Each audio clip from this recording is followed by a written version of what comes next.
se não quiser. Só não me anule do seu lado. Siga seu caminho que eu vou seguir o meu. Nem sempre as coisas mudam pra melhor. Penso todo dia em nos sabotar.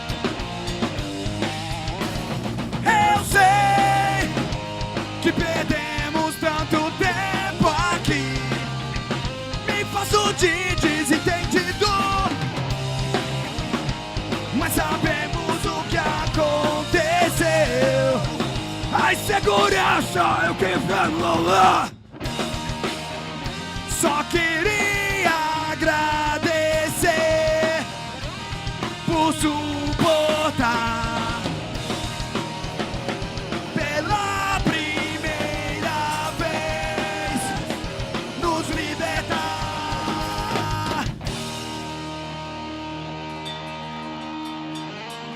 Gratíssimos, senhores.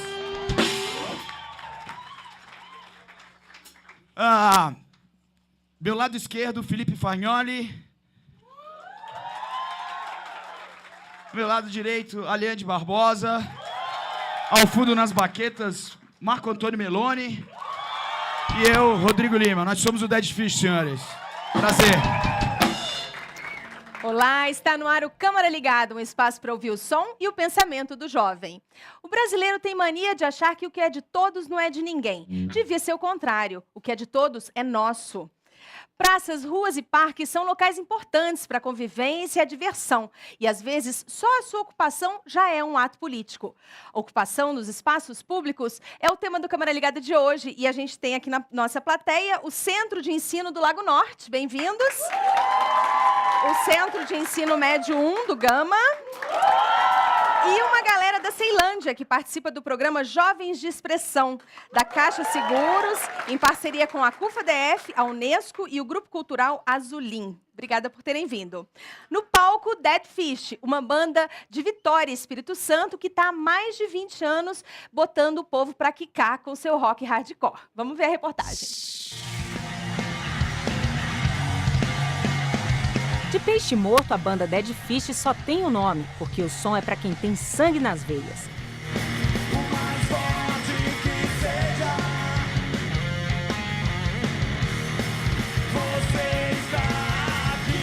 Fazem hardcore desde 1991, quando um grupo de amigos skatistas de Vitória, no Espírito Santo, resolveu se juntar para montar uma banda sem saber tocar nada.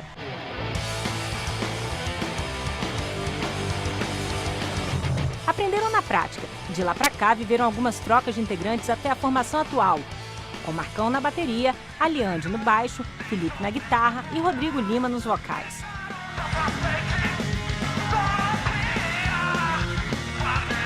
Com diversos prêmios, 2 DVDs, 6 discos prontos e 1 no forno, hoje Dead Fish é uma das principais bandas do rock nacional.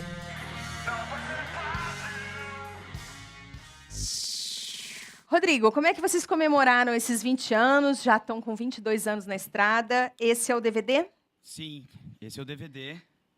E a gente está morando em São Paulo já há 9 anos. E a gente queria comemorar os 20 anos, na real, em Vitória. Só que a gente não tinha logística para isso. E como a gente tinha muitos amigos no Rio, e o Circo Voador é uma casa... Foi gravado no Circo Voador, no dia 11/11 de 2011.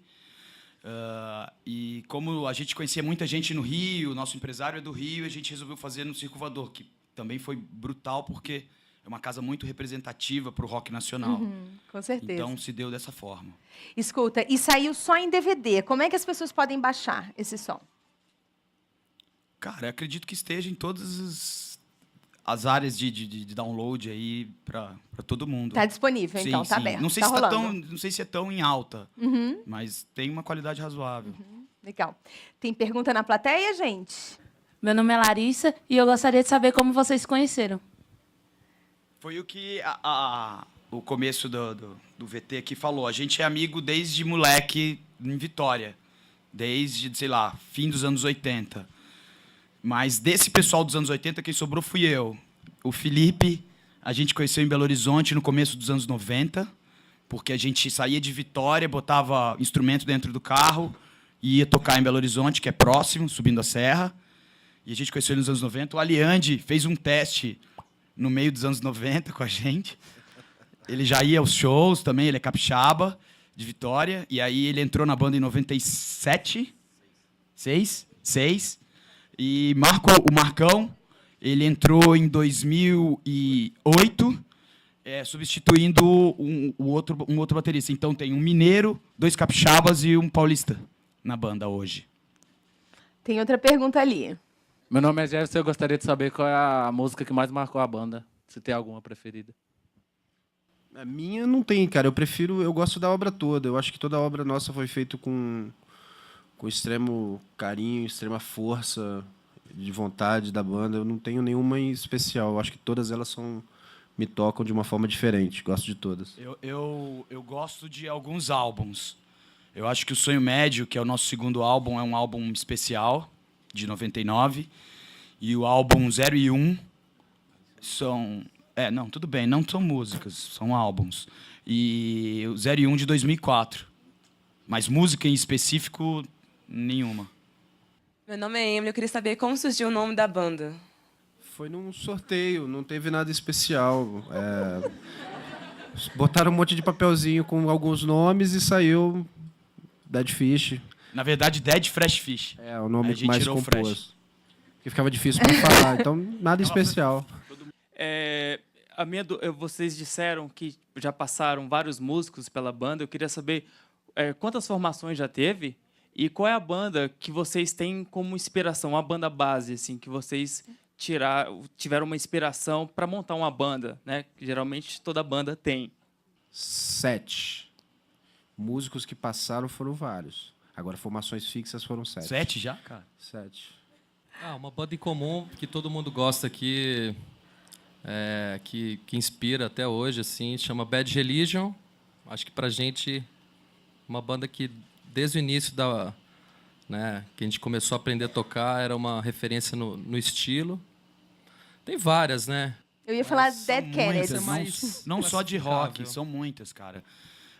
Eu lembro que lá no começo dos anos 90, a gente gostava de uma banda chamada Bad Brains e outra chamada 7 Seconds. Anota aí e vai procurar no YouTube. Vale a pena. E hoje em dia tem um monte de coisa. Tem, por exemplo, eu me inspirei no rap dos anos 80 para escrever umas coisas. Tem bandas que nem são tão conhecidas e algumas bandas locais lá do Espírito Santo, Moqueca de Rato. Antigamente existia uma banda no Espírito Santo chamada Skelter, que também não era de punk, assim, mas foi uma banda que eu vi os primeiros shows e foi importante. Rodrigo, você é skatista? Nas horas, raramente, né? Hoje Hoje em dia, não muito mais. Não dá tempo. Gostaria até de que fosse mais tempo. Não é que não dá tempo, eu não aguento mais me machucar, não consigo mais. Escuta, o nosso tema hoje é a ocupação dos espaços públicos, né? Como é que foi esse seu período, então, de skatista? Como é que você teve uma relação com a sua cidade, Vitória? Eu comecei a andar de skate quando fundaram uma praça em Vitória. Uma praça chamada Praça dos Namorados, que tinha um half. Half é o half pipe, aquela pista grandona com vertical. Eu lembro que foi como descobrir um mundo novo, porque até ali eu era um moleque que vivia na vizinhança ali, de classe média, e não tinha noção de um monte de coisa. A partir do momento que eu botei o skate embaixo do pé, eu passei a conhecer gente de todas as classes, de todas as formas de pensamento, música diferente, postura política, etc, etc, etc. Eu diria que o skate e a música foram tão pesados quanto a faculdade foi para mim. Então, isso eu aprendi na rua, isso eu aprendi vivendo na rua. E vocês têm um monte de fã skatista, né? É uma galera que curte mesmo Dead Fish. Sim, sim. A galera do Dead Fish não vai ficar sozinha nessa conversa, não. Eu chamo para conversar sobre a ocupação dos espaços públicos a nega Giza. Palmas para ela, gente. Ela é apresentadora do programa Aglomerado da TV Brasil, fundadora da Central Única das Favelas, a CUFA, junto com o MVB e o Celso Ataíde. Ela é produtora do prêmio e do Festival Roots, que é o maior festival de hip-hop da América Latina, e é presidente da Liga Internacional de Basquete de Rua. Vem para cá também a Jânia Perla. Jane é professora e pesquisadora do Laboratório de Estudos da Violência da Universidade Federal do Ceará, é antropóloga. Ela tem pesquisas que demonstram que a ocupação urbana pode contribuir para a diminuição da violência. E vem para cá também o Thales Fernando. Ele é o Pombe aqui de Brasília. Palmas para ele, gente!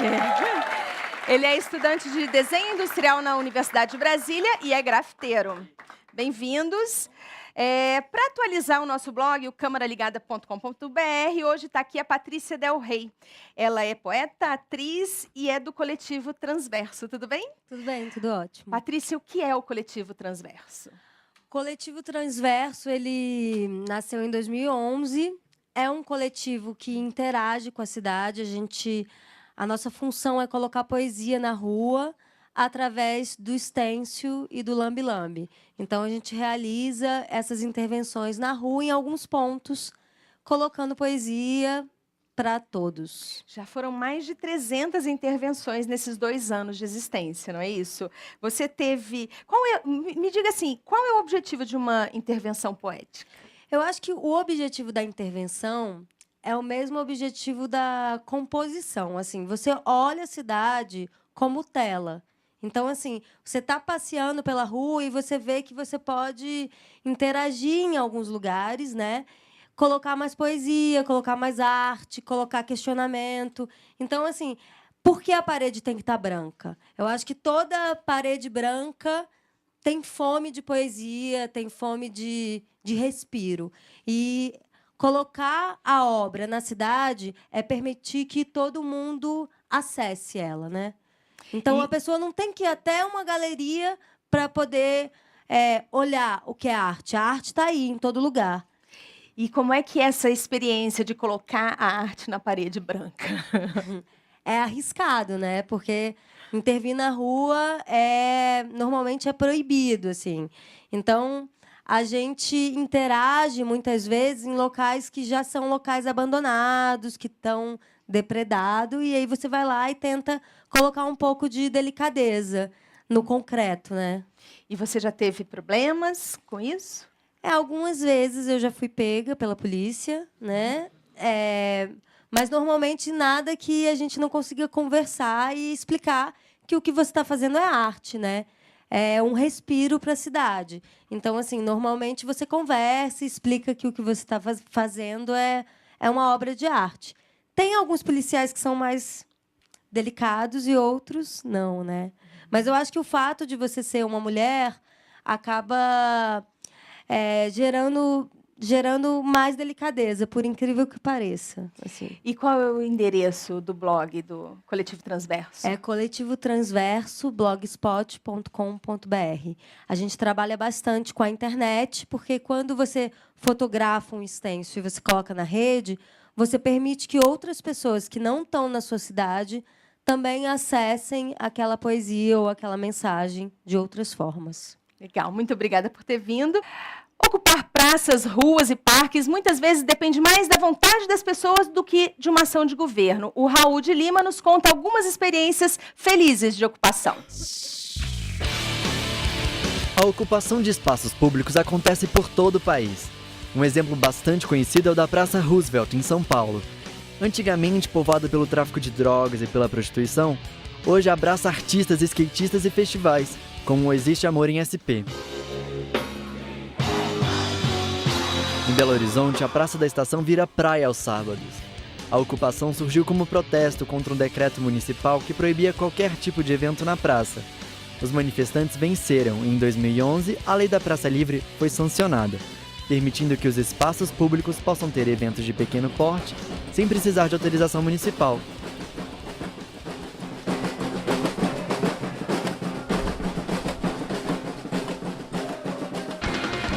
Brasília é uma cidade planejada que prevê amplos espaços públicos para lazer da população. Mas será que as pessoas conhecem e utilizam esses espaços? E a ocupação deles é tranquila? A gente veio aqui na Península dos Ministros, localizada na área mais nobre de Brasília, saber como é a ocupação desse espaço por moradores e não moradores. A área, que inclusive foi criada por uma iniciativa da própria população do Distrito Federal, é um dos locais com a ocupação mais diversificada da cidade. Tem gente que gosta de se divertir em pista de skate, tem estrutura para isso. Tem gente que gosta de se divertir correndo, tem pista para isso. A gente gosta de se divertir com o cachorro e a gente precisa de um espaço para isso. Acho que a Península é o local mais apropriado atualmente que a gente tem aqui em Brasília para isso. Acho que a divulgação é muito pouca, né? Sim, as pessoas elas não sabem que nós temos a Ermida, que nós temos aqui a Península. Eu acho que a população ela deveria estar vindo mesmo aqui usufruir do espaço que tem. Tem algum ponto negativo nesse espaço que você conseguiria apontar pra gente? Assim, meio de locomoção, as pessoas para chegarem aqui tem que ter carro. Que a Península, por exemplo, é uma área, entre aspas, restrito, né? Que é uma área mais voltada para a pessoa que mora aqui, né? Senadores, os militares de alta patente. Então não tem muita divulgação dessa área aqui, entendeu? Porém é uma área pública, mas não é muito divulgada. Quem está aqui são as pessoas da periferia que não tem, como eu te disse, um lugar para passar o final de semana, não tem um clube onde eles têm um preço acessível que eles possam se incluir como sócios e usuários, então eles vêm para cá.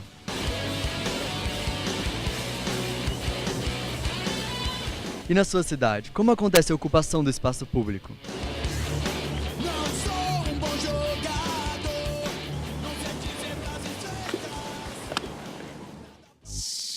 O Raul no Slackline.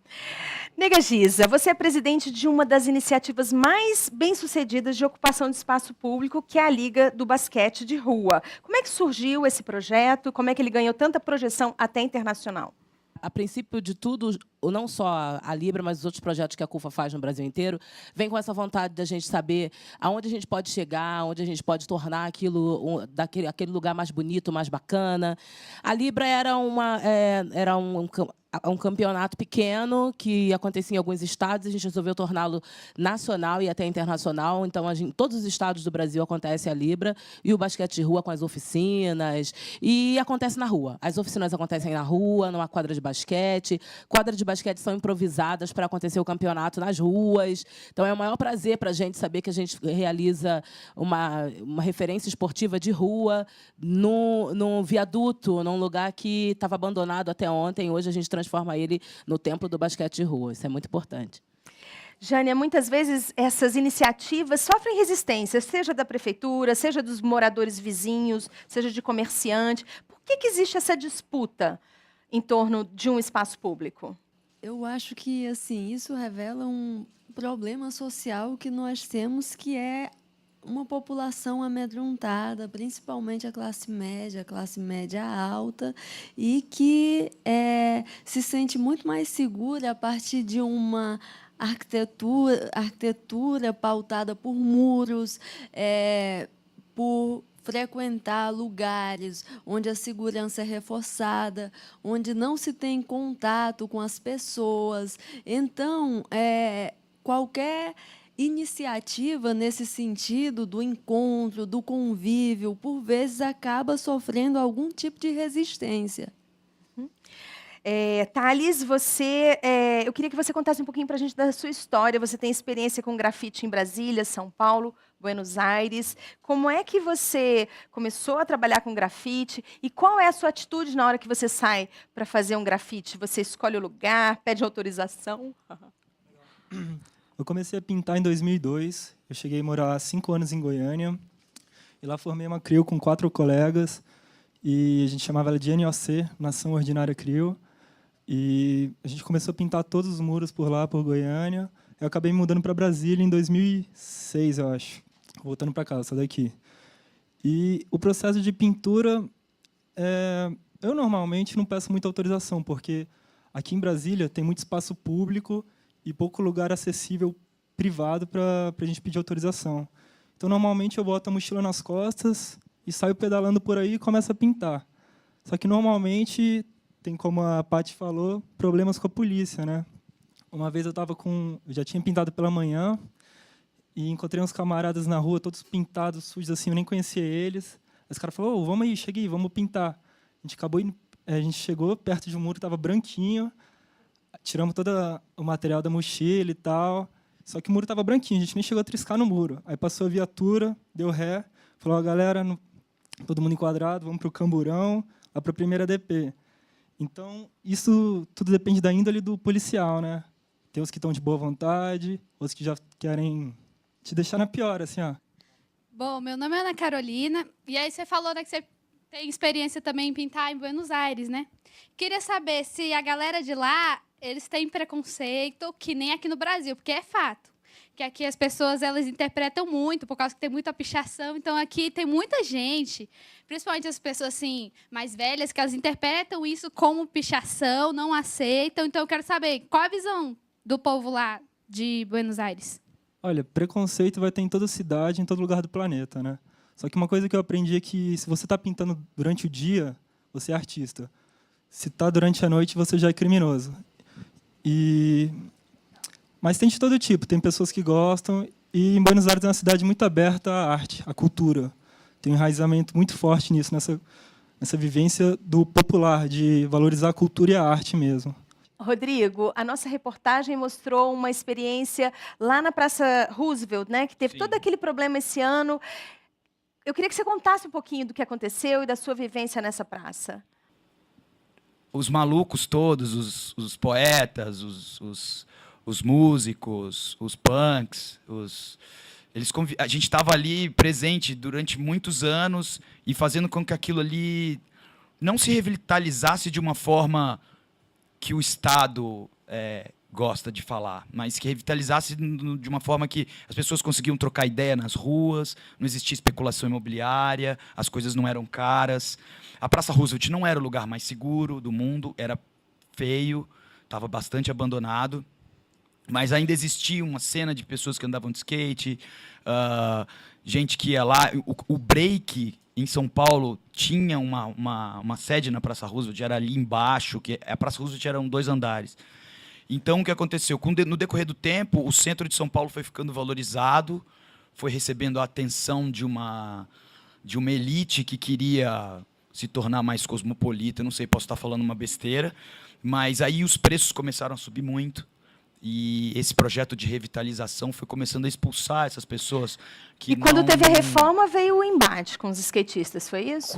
Aí a praça ficou 2 anos ou 3 anos em reforma, e eu já não estava lá quando esse embate começou, e o que eu sei é que os skatistas voltaram, como sempre estiveram lá no passado. E aí teve um problema que foi a Guarda Municipal Metropolitana queria proibir. E não conseguiram. Agora já muita fizeram gente. as pazes.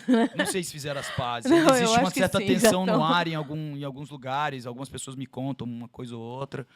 Agora a alegação é que os skatistas depredam o local. Mas eu definitivamente não concordo com isso, porque a praça está muito viva com eles lá.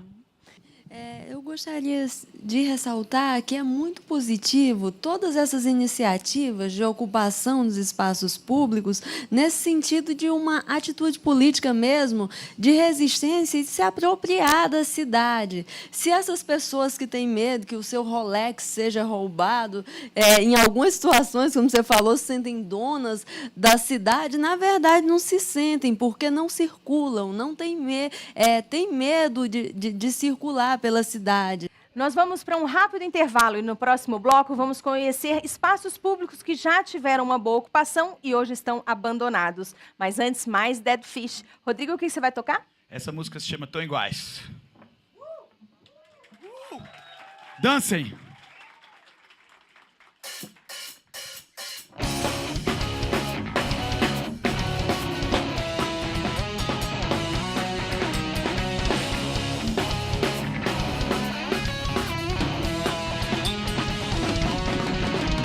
Eu grito pelo meu país que finge. Os absurdos tão normais onde estou. Eu desejei o teu lugar, quis agir da mesma forma. Aqui todos são iguais. Impunidade usada pra vencer, comprada com seus votos e sua omissão. Legislar ou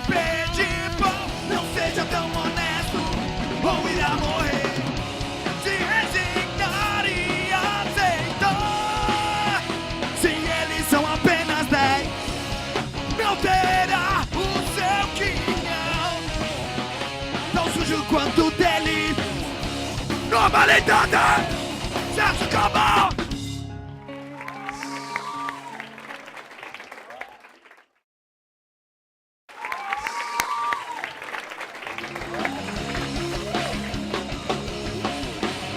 Por todas as contas, por todos os objetos. Essa é a tendência, isso é viver. Por mais coerência, mais acertos, muito mais alvos. Muito mais gol. Sofrer por você.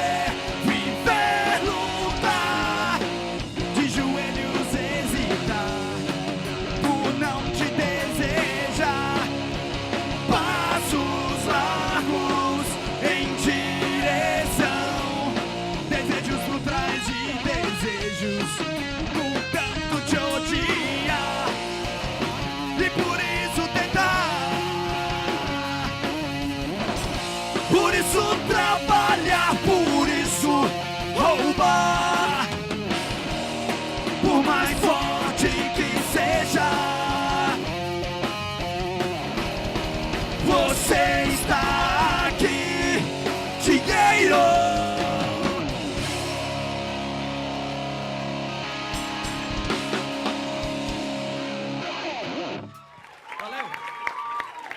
O Câmara Ligada está de volta. O tema de hoje é a ocupação dos espaços públicos e quem anima a nossa plateia é a banda Dead Fish. Se um prefeito está ligado na juventude, na cultura, ele investe na manutenção de um local. Aí vem outro prefeito e abandona tudo.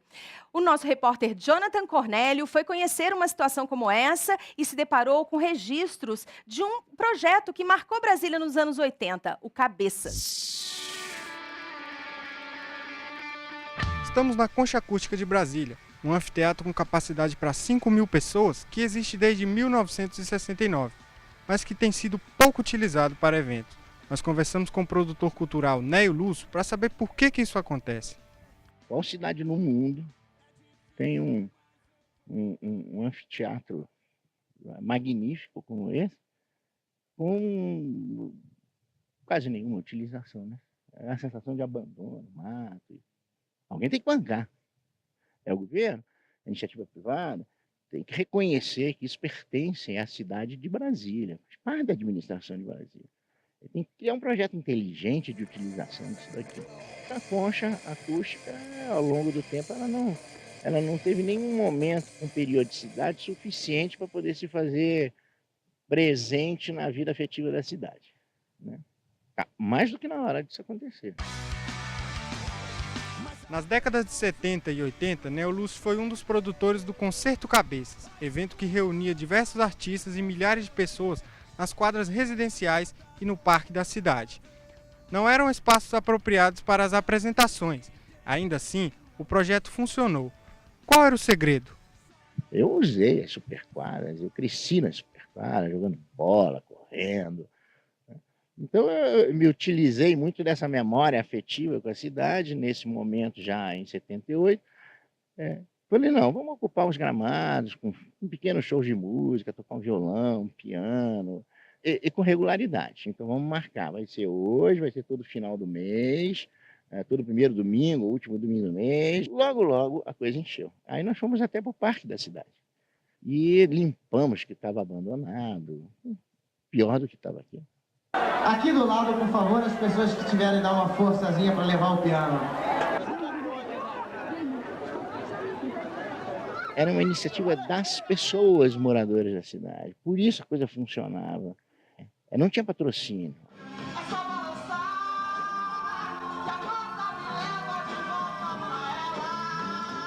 Existiu durante alguns anos, e aí sim, esse faz parte da memória afetiva da cidade.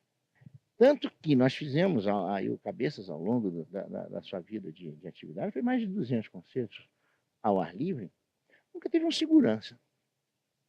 Nunca teve uma briga, cara.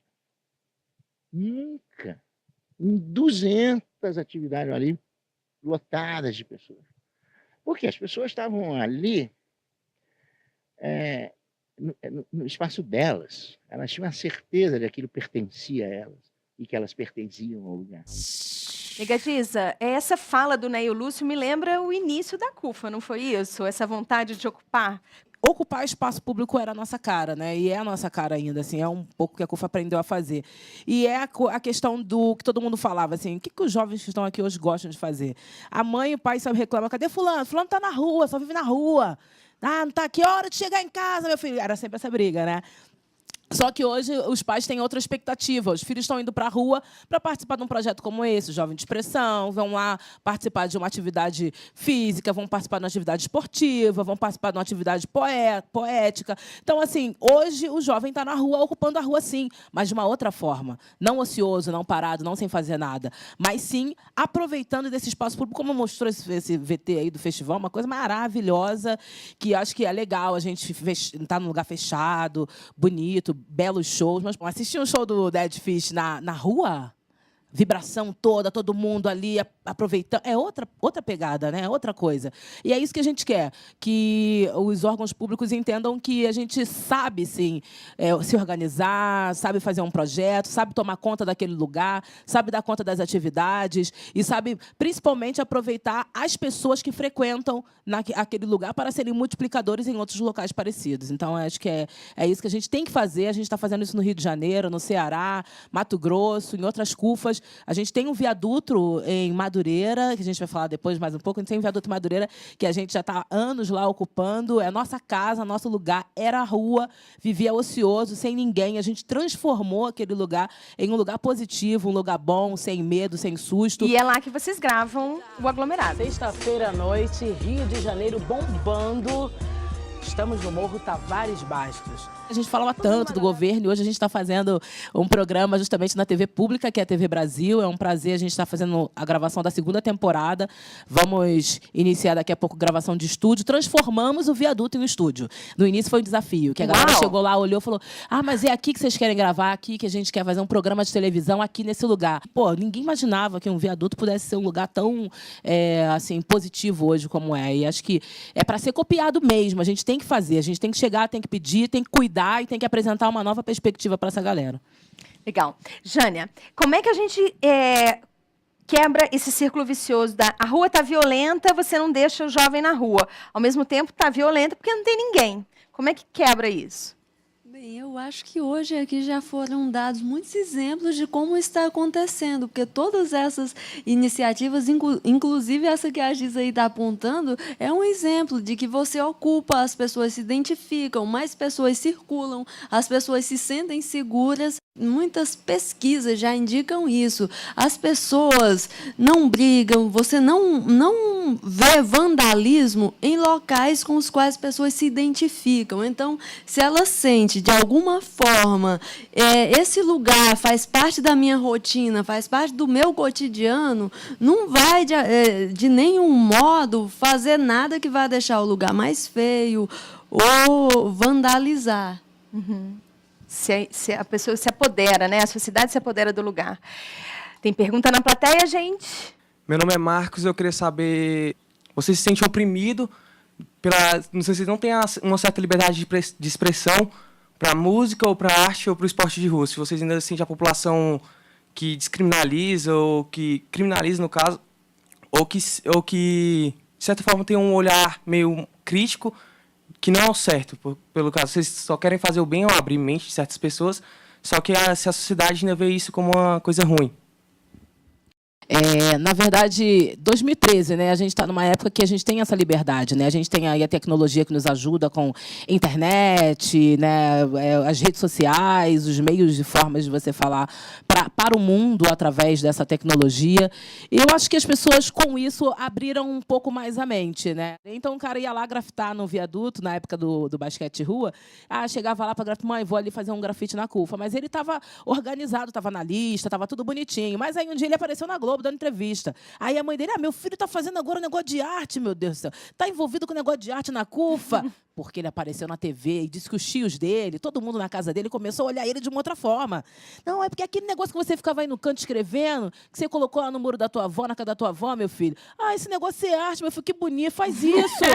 Faz isso, que bonito, meu filho. Rodrigo, a pergunta era para você também, né? Eu queria que você contasse um pouco das suas experiências de tocar na rua.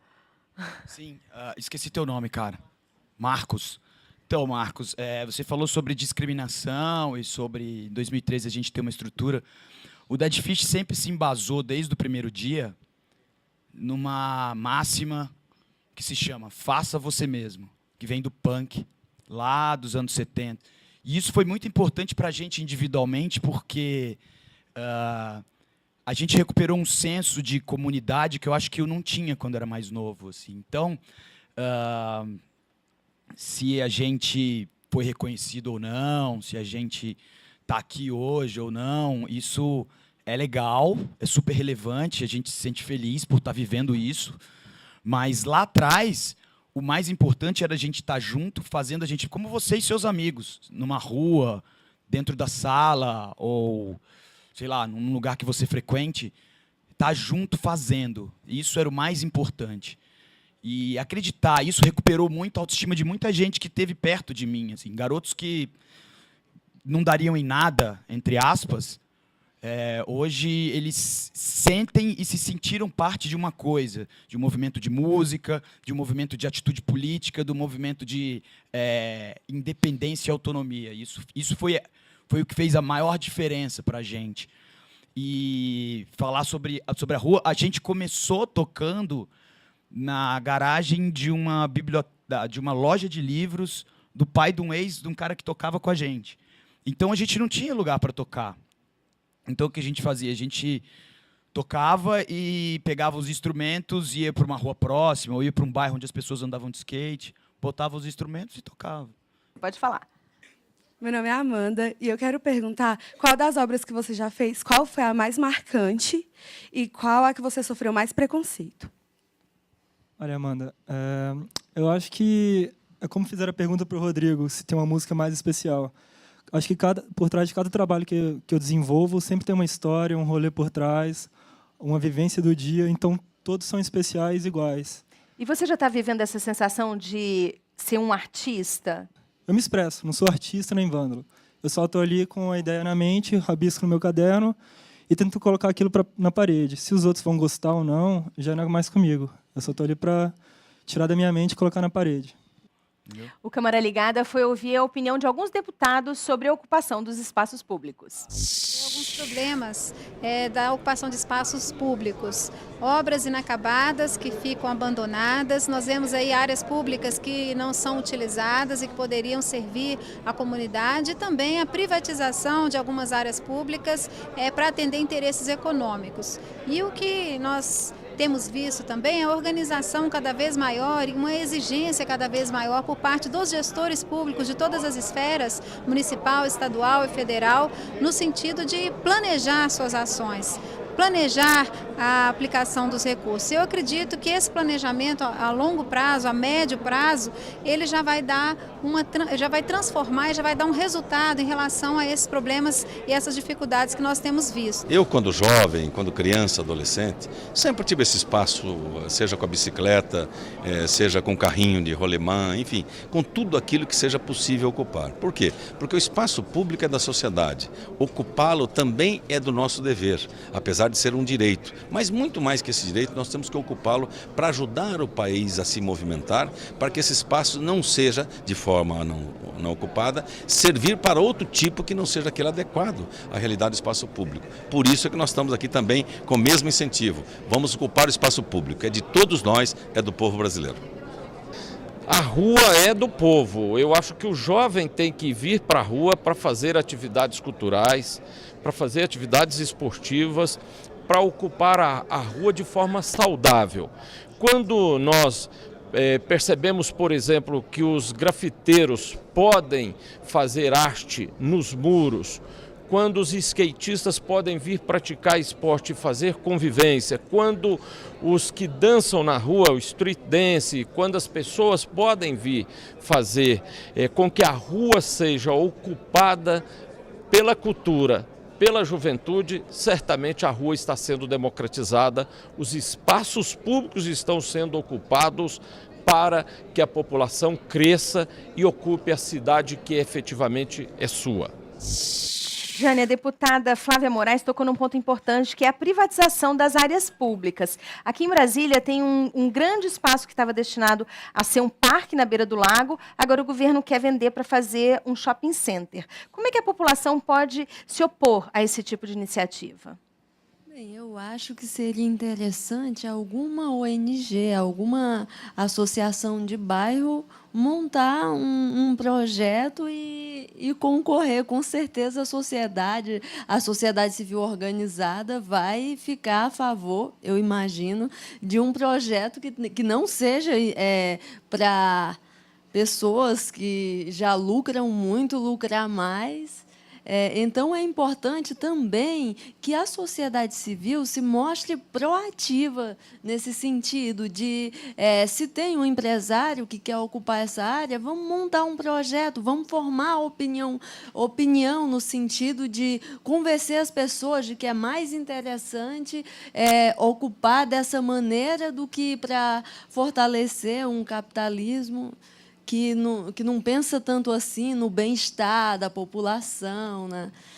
No convívio das pessoas, de promover a diversidade. Tem que se mobilizar, né? Tem mais uma pergunta na plateia. Meu nome é Felipe, a pergunta é para a Negra Giza. Como podemos observar no vídeo anterior, no passado as pessoas participavam ativamente, como no grupo Os Cabeças, né? Só que atualmente eu vejo que nem tanto.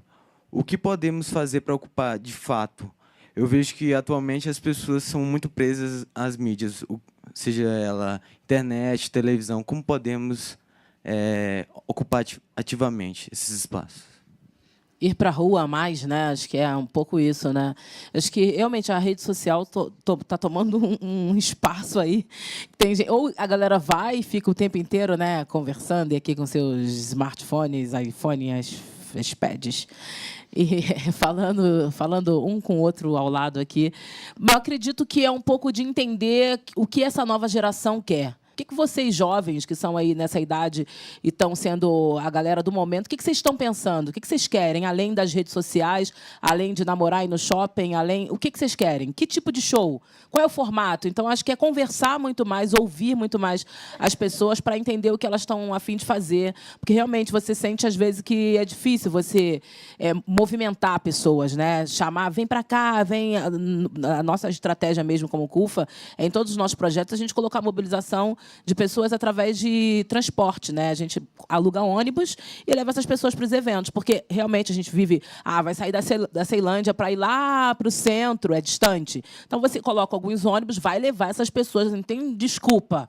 O ônibus vai estar na tua porta, tu vai se arrumar e tu vai, para não ter aquela desculpa de mas eu é longe, não vou e tudo. É para facilitar, porque a gente sabe que para nós, que moramos em favela, é mais distante, é mais difícil, sim. Então, acho que, mas em geral, a gente também ouve muitas pessoas dentro da nossa ONG para entender o que elas querem de projeto, que não adianta botar um projeto de flauta se o cara está querendo andar de skate o tempo inteiro. O Câmara Ligada sobre ocupação de espaços públicos recebeu um trabalho de um jovem colaborador lá de Salvador. Ele é o Anderson Araújo e ele tem um projeto chamado Mídia Periférica. Vamos conferir.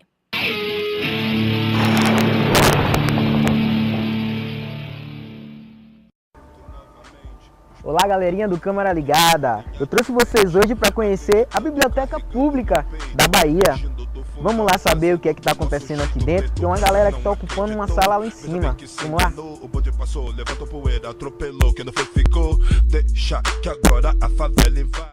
O Diálogo da Juventude acontece uma vez por mês. A ideia é que a gente ocupe mais espaços. Depois da biblioteca, a gente quer ir fazer nas escolas públicas para trazer os jovens, os estudantes, para que eles estejam junto com a gente, porque a ideia do Diálogos não é ter uma espécie, formato de palestra, mas sim um formato de diálogos mesmo, onde eu falo, ele rebate, ele fala, então uma construção de ideias.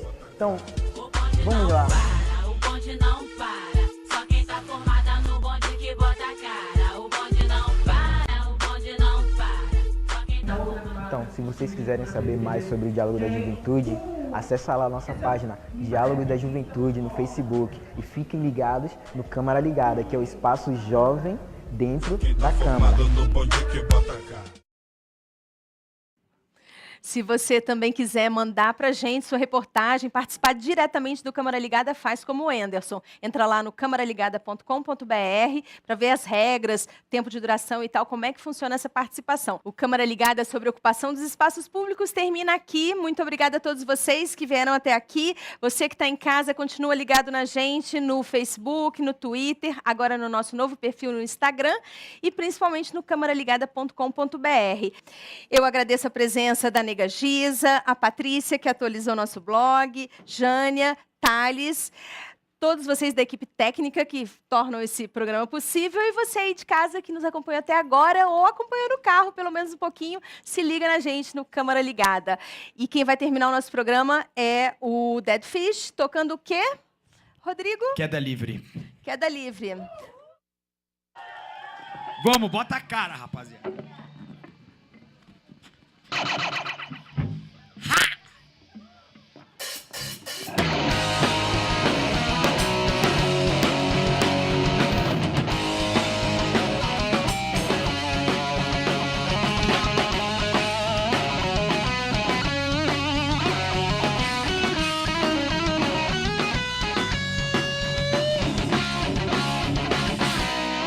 Quando eu caí e beijei o chão, vi seus olhos algum brilho de prazer. Rastejei por algum tempo. Entenda isso, foi muito bom pra mim. De cara minhas verdades, de frente pude ver o quanto posso errar, falhar e ver que pode ser muito natural. Você é covarde demais pra entender o quanto é intenso. Agora todos os extremos, insistir que o erro é dos outros. Você devia vagar sozinho por aí e pela escuridão e perceber e realmente ver que existir é muito mais. Ainda me sinto tão cansado, mas sei sou muito mais forte. Já sei o que estás só. Estou pronto pra me levantar e caminhar em sua direção. Você é covarde demais pra entender o quanto é intenso. Sei o que é o véu e o mel, ao contrário do que pensa você.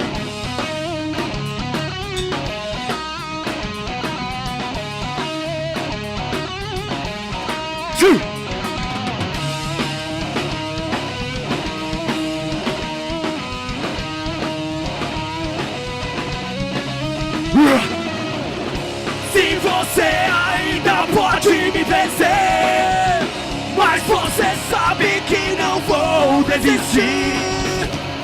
Já provei do sangue em minha face, a dor já faz parte do total. Você é covarde demais pra entender o quanto é intenso.